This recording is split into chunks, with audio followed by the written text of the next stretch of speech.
ما تعرف توفر من معاشك؟ تعال خل اقول لك طريقه تعلمك على التوفير من معاشك والادخار حتى لو ايدك تحكك على الصرف.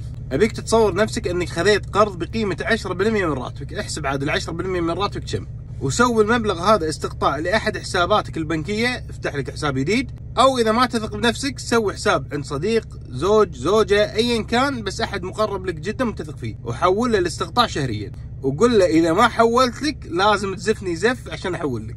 المهم هني في اول شهر راح تتعب وراح تحس ان معاشك نقص منه 10%، لكن الطبيعي لانه منقوص منه 10% مباشره راح تحاول تاقلم نفسك على 90% اللي باقيه، وراح تعدل مصاريفك عشان تتاقلم مع 90%، وبالطريقه هذه انت راح تتصور ان راتبك هو 90% وليس 100%، وهني راح تبدا تتعود على 90%. نفس الطريقه اذا جتك علاوه جديده عاملها نفس المعامله وزيد القرض الوهمي اللي خذيته، فاي علاوه جديده تجيك حطها في القرض الوهمي واعتبره ان القرض زاد عليك.